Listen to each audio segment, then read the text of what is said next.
Ethan could feel the sweat gathering in his palms as he clutched the microphone with trembling fingers. The bright stage lights blinded him momentarily, making the sea of faces in the auditorium blur together into an overwhelming mass. But the sounds, oh, the sounds, were crystal clear. Whispered giggles, mutters of doubt, the occasional stifled chuckle. This was it. His big moment. He took a deep breath, trying to steady himself, and forced a nervous smile. Hello, everyone, he stammered. A voice cracked from somewhere in the back. Oh no, he's gonna cry. A ripple of laughter followed, barely held back. Ethan swallowed hard and tightened his grip on the device in his hands, a small, odd-looking gadget with wires sticking out like untamed hair. It didn't look like much, but in his mind, it was the future. He had spent weeks, months, working on it, skipping sleep, missing video games, even staying in at recess just to make sure every tiny detail was right. This is my invention, he continued, his voice shaking. It's a prototype for something I call the auto grip. He cleared his throat. It's designed to help people who have trouble holding onto objects, like those with arthritis or disabilities. A loud snort cut him off. Someone up front was mimicking his shaky voice. The audience erupted into laughter. Ethan's heart pounded. He felt dizzy.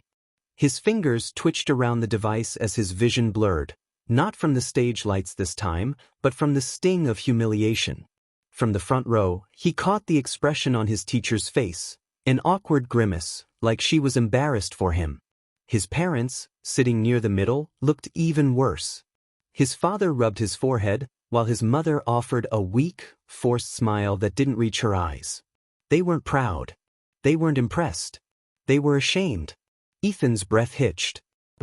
He couldn't let this happen. He had to finish. He pressed a button on his device, but just as he did, a loose wire sparked. A tiny puff of smoke curled up. The crowd gasped. Then, louder laughter. Look out. He's gonna blow us all up, someone shouted mockingly. That was the final blow. Ethan's hands fell to his sides. His shoulders slumped. He couldn't even hear his own heartbeat anymore, just the cruel, echoing laughter filling the room, surrounding him, suffocating him. His dream, the one he had nurtured so carefully, was crushed right there on that stage. The host, sensing the moment dragging too long, quickly stepped in. All right, let's give Ethan a round of applause for his effort. The claps were scattered and half-hearted, buried beneath whispers and chuckles. Ethan turned away, blinking back tears as he hurried off the stage, his invention still clutched tightly in his trembling hands. Behind the curtain, away from the audience, he finally let the first tear fall. He had never felt so small, so foolish. Maybe they were right. Maybe he was just a joke. And yet, deep inside, beneath all the pain, something else stirred. A tiny ember refusing to die. He just didn't know it yet. The laughter still echoed in Ethan's mind long after the stage lights had dimmed and the auditorium had emptied. It played on an endless loop, mocking him every time he closed his eyes. He had barely spoken a word since the talent show disaster. His parents didn't bring it up, which somehow made it worse. It was like they had decided to forget it ever happened, as if his dream had been nothing more than a foolish phase. But it wasn't. Late that night, Ethan sat cross-legged on his small twin bed, his sketchbook resting on his lap. The pages were worn, filled with designs, equations, and tiny scribbled notes, half-formed ideas waiting to become something real. He traced his fingers over the pencil lines, imagining what could have been if only they had listened. If only they had believed in him. A soft knock on the door broke his thoughts. "Come in," he mumbled. The door creaked open, and his grandmother stepped inside. She was small and frail, but her presence filled the tiny room with warmth. Her silver hair was tied in a loose bun, and her face, though lined with age, carried a knowing smile. She had always been the one person who never dismissed his ideas, never laughed at his dreams. She sat down beside him, her gaze falling onto the sketchbook. "Still at it?" Ethan nodded. "Not that it matters." His voice was hollow. "Nobody cares. Nobody believes in me." His grandmother was quiet for a moment. Then she reached over and gently turned the page of his sketchbook. Do you know what they said about Galileo? She asked. Ethan frowned. What? They laughed at him, she said. Called him a fool, a madman, for believing the earth moved around the sun. She turned another page. Do you know what they said about the Wright brothers? He shook his head. They laughed at them too. Said humans would never fly. She smiled softly. Great minds are never understood at first, Ethan. Ethan looked down at his sketches. But what if I'm not a great mind? His grandmother took his hands in hers. Then you prove them wrong. For the first time since the talent show, Ethan felt a flicker of hope. It was small, fragile, but it was there. His grandmother kissed his forehead, stood up, and made her way to the door. Just before she left, she paused. The world laughs at dreamers until they need them, she said. Remember that. Ethan stayed up late that night, sketching, refining, and pushing forward. He still had a long way to go, but now he wasn't ready to give up just yet. But the world had a cruel way of testing those who dared to dream. Just a few weeks later, his grandmother collapsed in the kitchen. The ambulance came, sirens wailing, and Ethan stood frozen as they carried her away. The only person who had ever truly believed in him was slipping through his fingers. At the hospital, the doctors' voices were distant, muffled beneath the pounding in his ears. Words like serious condition and we'll do our best meant nothing. He watched helplessly as she lay in the hospital bed, her breathing shallow, her hands cold. He held onto her fingers, blinking back tears. You have to get better, he whispered. Her eyelids fluttered open just enough for her to see him. Even now, even in pain, she managed the faintest smile. You know what to do, Ethan, she murmured. Make them see. The beeping of the machines filled the room. The doctors moved in, their faces grave. Ethan knew in that moment that he had a choice. He could let this destroy him. He could fade into the background like they all expected him to. Or he could become something more. For her, tears slipped down his cheeks, but his hands clenched into fists. The world had laughed at him. Soon, they would remember his name. Ethan sat alone at the lunch table, sketchbook open, pen tapping against the paper. It had been weeks since the talent show humiliation, and though the laughter had faded, the weight of it still pressed on his chest. But he wasn't going to quit. Not after what his grandmother had told him. Still, something had changed. Jake, his best friend since third grade, was nowhere to be seen. The same Jake who used to brainstorm crazy ideas with him, who would stay up late on video calls, tossing around theories about the future, had suddenly become distant. At first, Ethan thought he was imagining it. But then Jake started sitting with different people at lunch. When Ethan waved in the hallways, Jake barely acknowledged him. And when Ethan tried to bring up their old inventions, Jake would mumble something about being too busy and hurry off. Ethan told himself it didn't matter. He didn't need anyone. But nothing prepared him for what happened next. The school gym buzzed with excitement. The annual science fair was the biggest academic event of the year, where the best students showcased their projects. Ethan had been too distracted by his grandmother's illness to participate this time, but he still attended, mostly out of curiosity. Then his world stopped. At the center of the gym, standing proudly beside a sleek, polished invention, was Jake. And in front of him was Ethan's idea. Ethan's chest tightened. He pushed through the crowd until he was close enough to read the display board. The autogrip, a revolutionary assistive device. His autogrip. His design. His invention. Jake stood beside it, beaming as he explained how the device worked. The same words Ethan had spoken at the talent show, the same concept he had been refining for months, now coming from Jake's mouth as if it had been his all along. Ethan's fingers curled into fists. Jake, he hissed, barely keeping his voice steady. Jake turned, and for the briefest moment, guilt flashed in his eyes. But it vanished just as quickly, replaced by an arrogant smirk. Hey, Ethan, Jake said, pretending nothing was wrong. What do you think? Cool. Ethan could barely breathe. This is my invention, he whispered. You stole it. Jake chuckled. Oh, come on, man. You never actually finished it. You had a rough concept, but you never built a working prototype. I just improved it. Ethan's blood boiled. You took my idea and acted like it was yours. Relax, Jake said, rolling his eyes. I mean, what were you gonna do with it, anyway? People don't take you seriously, Ethan. You should be thanking me, I made it real. Before Ethan could respond, the principal took the stage. And now, he announced, the winner of this year's science fair, Jake Matthews, for his groundbreaking assistive device, the autogrip. Applause thundered through the gym. Teachers nodded approvingly. Judges shook Jake's hand. Ethan stood in the shadows, unseen. Unheard. Jake turned back to him, gripping the trophy. Tough break, man, he said, giving a mock-sympathetic shrug.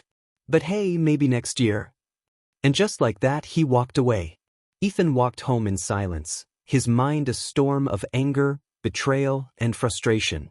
But deep beneath the pain, something stronger stirred. Jake had stolen his idea. Ethan wouldn't let that happen again. That night, he opened his sketchbook, tore out the old designs, and started fresh. Jake had taken one of his ideas. But Ethan had 1,000 more. And one day, the world would see them all. The beeping of the machines was the only sound in the sterile hospital room. The air smelled of antiseptic, cold and lifeless, as if the walls themselves were mourning. Ethan sat by the bed, his fingers wrapped around his grandmother's frail hand. It felt too light, too fragile, like she was already slipping away. She had always been his anchor, his believer, the only person who never laughed at his dreams. And now she was fading. Her breathing was slow, uneven. Her eyelids fluttered open, just enough for her tired eyes to meet his. Even now, there was warmth in them, a flicker of recognition that sent a fresh wave of pain through Ethan's chest. He swallowed hard, fighting back the lump in his throat. Grandma, please, you have to get better. She gave a weak smile. Ethan, her voice was barely a whisper. Voice had something special. His vision blurred with tears. It doesn't matter. No one cares. No one believes in me. She squeezed his hand, barely but enough to make him listen. The world, she whispered, her breath hitching. The world laughs at dreamers, until they need them. Ethan froze. She took a shaky breath, as if gathering the last of her strength. Don't stop dreaming. Her eyes fluttered closed. The machine's beeping slowed, then stopped. Ethan's world shattered. The funeral was quiet, but Ethan's mind was loud. Her words echoed in his head, looping over and over. The world laughs at dreamers until they need them. He had spent so long letting their laughter hold him back. The audience at the talent show. His parents' disappointment. Jake's betrayal. He had let them all crush him. Not anymore. That night, while the rest of the house was silent, Ethan sat on the floor of the garage, his grandmother's words burning in his mind. A notebook lay open beside him, blank except for one sentence scribbled at the top. They laughed at me. Now I'll make them see. He grabbed a pencil and started sketching. Lines turned into blueprints. Blueprints turned into equations. Equations turned into something real. He worked through the night, fueled by grief, anger, and something new, determination. Days passed. Then weeks. Ethan devoured every book on engineering and programming he could find. He spent hours watching online tutorials, teaching himself how to code, how to build, how to bring his ideas to life. His fingers became rough from handling wires, his clothes stained with grease and ink. Sleep became a luxury. The garage became his new home.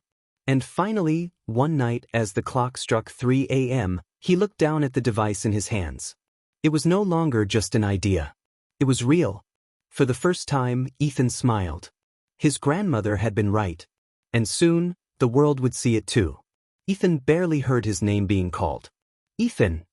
He snapped out of his daze, looking up from his notebook, where he had been furiously sketching a new circuit design.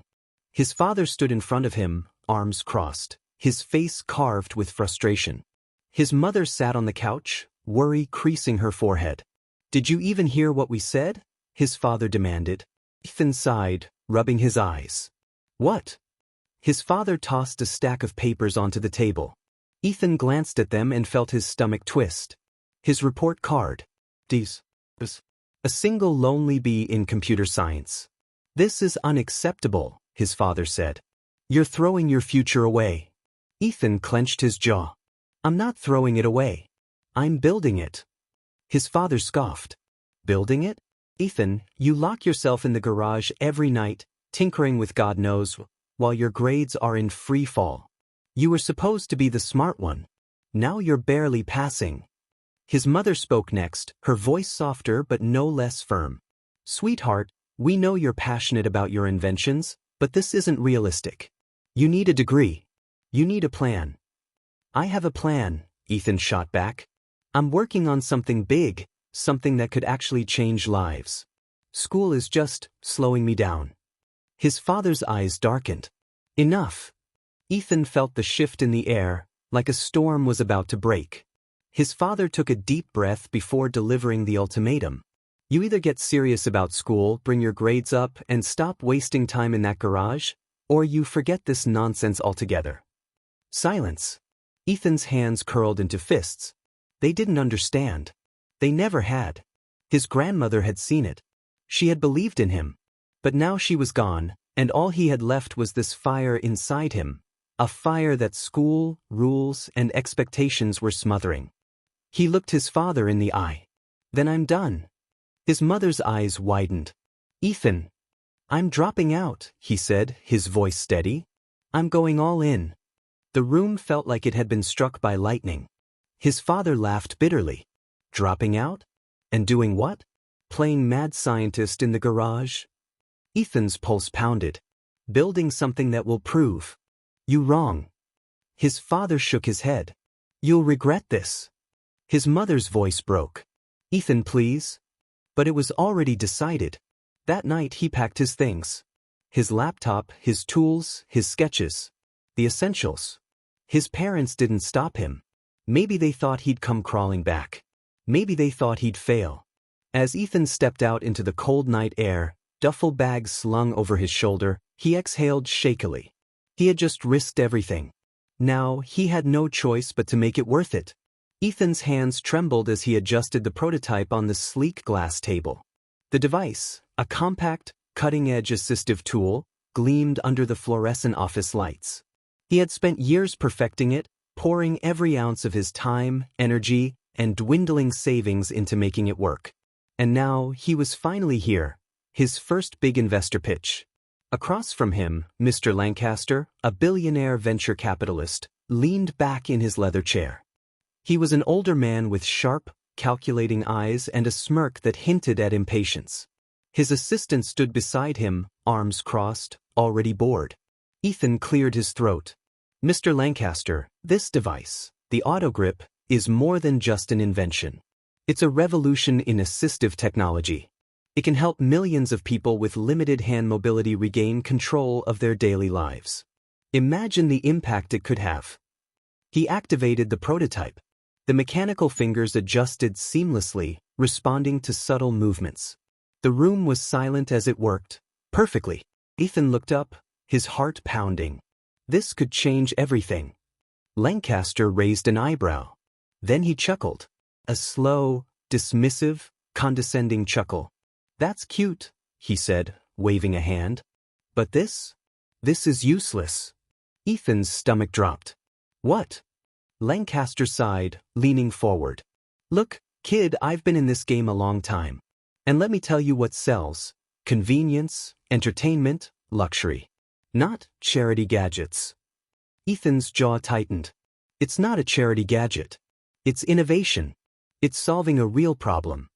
Lancaster shrugged. "That's nice, but investors don't care about problems. They care about profits. And this?" He flicked the device with a dismissive finger. "It won't sell. There's no market for it." Ethan's fists clenched. "You're wrong." Lancaster smirked. "I'm rich." He leaned back again. "You desperate." Silence. Ethan felt his face burn with frustration, humiliation, anger. Lancaster stood, motioning toward the door. "I won't waste any more of your time, kid. Or mine. Good luck out there." The meeting was over. Ethan's breath came in short bursts as he gathered his things. He walked out, fists clenched so tight his knuckles turned white. As soon as the heavy doors shut behind him, the weight of it hit him. He had failed. That rejection was only the beginning. He pitched to another investor. And another. And another. Doors slammed in his face. Calls were ignored. Emails went unanswered. They all said the same thing. Not practical. Not profitable. Not interested. Days turned into weeks. His savings dwindled. His garage workshop became a prison, littered with failed attempts and empty coffee cups. The pressure clawed at him, suffocating. One night, he sat alone, staring at the prototype on his desk. It had taken everything from him. His time. His friendships. His family. Maybe he was just fooling himself. Maybe Lancaster was right. Maybe Jake was right. Maybe everyone was right. He buried his face in his hands. For the first time, he thought about giving up. Then, a whisper in the back of his mind. A voice he hadn't heard in a long time. The world laughs at dreamers until they need them. Ethan lifted his head. His grandmother's words. His pulse steadied. She had never doubted him. She had believed in him when no one else did. And she had been right. The world didn't see it yet, but that didn't mean they never would. He wiped his eyes, grabbed his notebook, and started sketching again. The investors had closed their doors on him. He'd build his own. Ethan stared at the eviction notice taped to his front door. His stomach twisted. He had nothing left. His savings were gone. His garage, once filled with blueprints, wires, and endless possibilities, was now just a cluttered mess of unfinished ideas. He had maxed out his credit cards buying materials, betting on himself when no one else would. And he had lost. Slumping onto the front steps, he buried his face in his hands. This was it. He had fought, he had tried, but maybe it was time to accept reality. Maybe Jake, his parents, the investors, maybe they had all been right. Maybe he was wasting his life. Then his phone buzzed. At first, he ignored it. Probably another bill collector. But something made him glance at the screen. It was an email. Subject: Interest in autogrip prototype. Ethan's heart skipped a beat. He scrambled to open it, scanning the message so fast he barely processed the words. A small startup, one he had barely heard of, was interested. They wanted a meeting. His fingers hovered over the keyboard. Was this another rejection? Another waste of time? But what did he have to lose? A lifeline, with a catch. The startup's office was nothing like the sleek, intimidating skyscrapers he had pitched to before. It was a cramped space above a coffee shop, with flickering fluorescent lights and second-hand furniture. But Ethan didn't care. Across from him sat Maya Liu, the co-founder of Neotech Assistive Innovations. She was in her early 30s, sharp-eyed, and far more focused than the arrogant investors he had met before. She had actually listened as he explained the autogrip. She had asked questions that made sense. And then she leaned back in her chair and said something he hadn't heard in a long time. "This is brilliant." Ethan blinked. "Wait, what?" Maya smiled. "This could actually help people. We want in." For the first time in years, someone saw what he saw. Relief flooded his chest. This was it. His break. His moment. Then Maya slid a contract across the table. Ethan's breath hitched. He read it once. Then again. And his stomach sank. They were offering him a pitifully small cut. Barely enough to cover what he had already spent, let alone make a living. Worse, he wouldn't even own the rights to his own invention. Neotech would. Ethan clenched his jaw. "This is really low." Maya nodded. "It is. Look, Ethan, I'm not going to lie to you. We're a startup. We don't have millions to throw around. But we do have manufacturing contacts. We do have distribution channels. And we can make this a reality." She leaned forward. "Right now, no one else is willing to take a chance on you. But we are. This is your shot." Ethan's fingers tightened around the paper. The deal was humiliating. It was unfair. But she was right. He had no other options. He thought about the investors who had laughed at him, the friends who had abandoned him, the landlord who would soon kick him out. And he thought about his grandmother.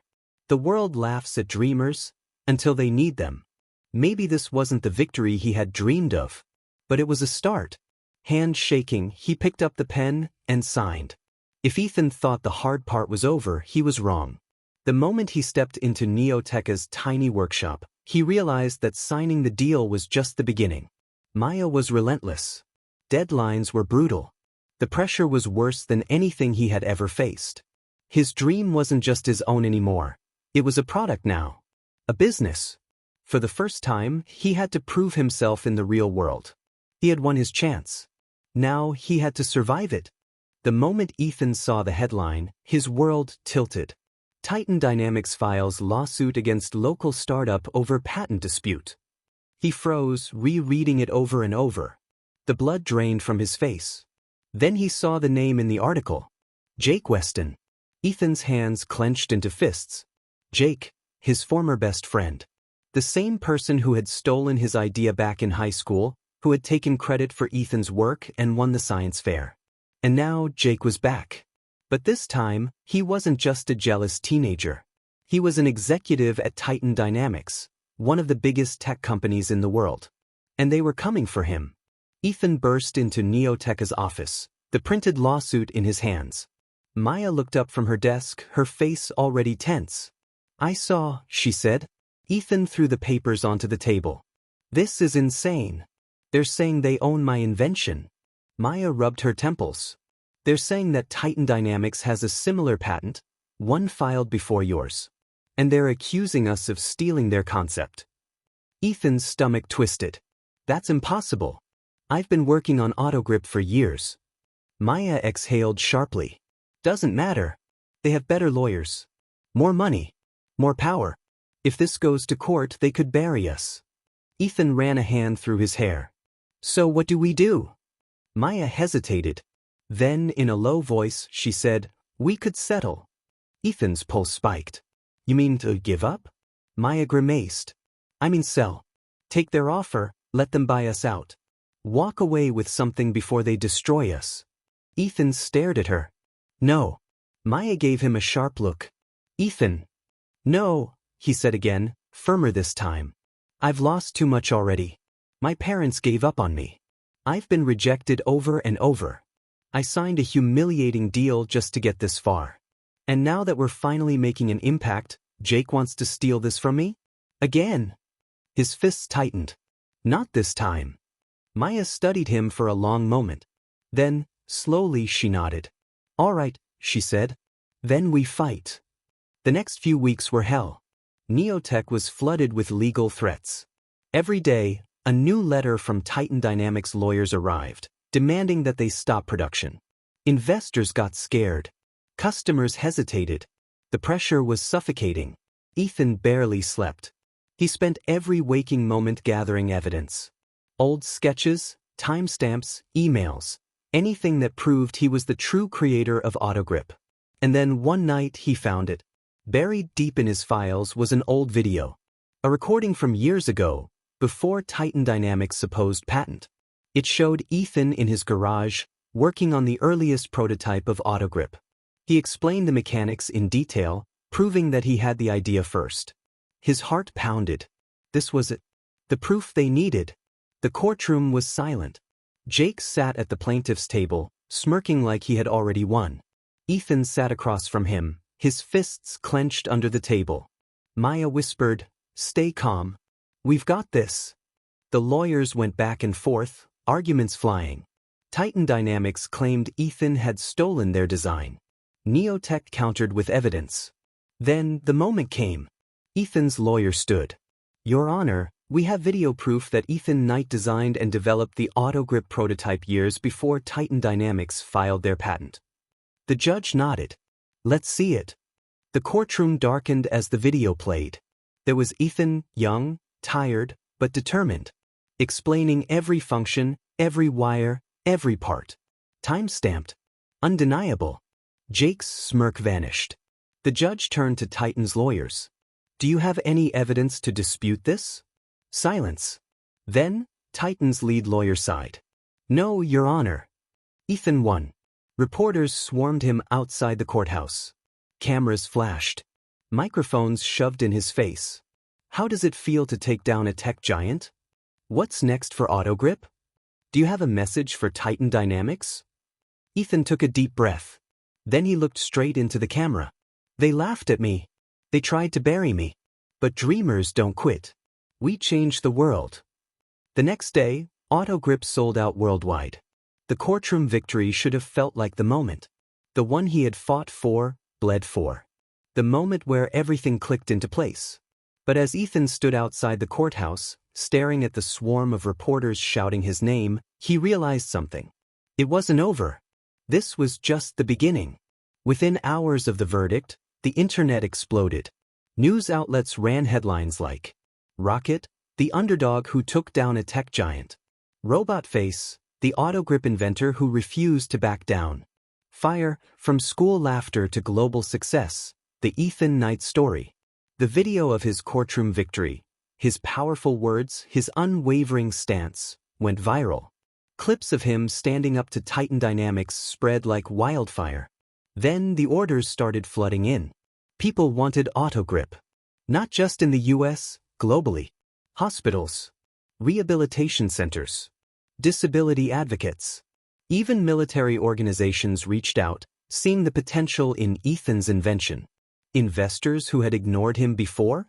Now they were begging to meet. The same people who once laughed at him. Now they cheered his name. Ethan sat in Neoteca's cramped office, the same tiny space that once felt like a prison. But it was a war room, buzzing with energy. Maya tossed him a water bottle. "You good?" Ethan exhaled. "I have no idea." They were getting hundreds of emails a day. The production team was overwhelmed. They were scaling fast, faster than he could process. Then his phone rang. An unknown number. He hesitated before answering. "Hello. Ethan." A familiar voice. Warm, but hesitant. His breath caught. His mother. "We just saw the news," she said, her voice unsteady. "We watched the whole trial." Ethan's grip on the phone tightened. He hadn't spoken to his parents in months, not since they gave him the ultimatum to give up or leave. He braced himself. For criticism. For another speech about being realistic. Instead, his father's voice came through, softer than he had ever heard it. "Son," he said, "we're proud of you." Ethan's vision blurred. He turned away from Maya and the team, gripping the phone, forcing himself to breathe. His whole life, he had dreamed of hearing those words. And now, finally, they were real. A week later, Ethan sat in a plush chair under the blinding lights of a national TV studio. He had been invited onto Good Morning America. The host smiled at him. "Ethan, you went from being laughed at in school to changing lives around the world. How does it feel?" Ethan thought about the talent show. The way his hands had trembled as the crowd laughed at his idea. The shame, the failure, the rejection. Then he thought about the people reaching out now. The letters from veterans who could use Autogrip to hold their children again. The grandmother who had written to him saying she could finally cook by herself. He looked directly into the camera. "I think," he said, smiling, "the laughter was just part of the journey." The audience erupted in applause. The auditorium was silent. Thousands of faces stared up at the stage, their eyes locked on the man standing before them. The Knight. No longer the nervous boy who had once stammered through a school talent show. No longer the outcast, the dreamer people dismissed. But he was a visionary, a pioneer, the man who had changed the world. The event was the Global Innovation Summit, held in the heart of Silicon Valley. The very place that had once rejected him was now honoring him. The screen behind him flashed with images of his life's work. Small blue diamond Autogrip, now a standard in prosthetic technology, used in hospitals, rehabilitation centers, and homes worldwide. Small Blue Diamond Knight Industries, his company, no longer a struggling startup, but a multi-billion-dollar powerhouse, developing technology that improved lives. Small Blue Diamond, the Ethan Knight Foundation, helping young inventors, kids just like he had been, turn their ideas into reality. But this moment wasn't about the success. It was about the journey. Ethan stepped forward, gripping the podium. He scanned the crowd and saw them. The young dreamers. The kids who had been told their ideas were stupid. The students whose parents wanted them to choose a safe career. The inventors who had faced nothing but rejection. He saw himself in them. He took a deep breath and spoke. "They laughed at me," he said, his voice steady, "until they needed me." A ripple went through the crowd. He let the words settle before continuing. "When I was young, people called me crazy. They told me my dreams were impossible.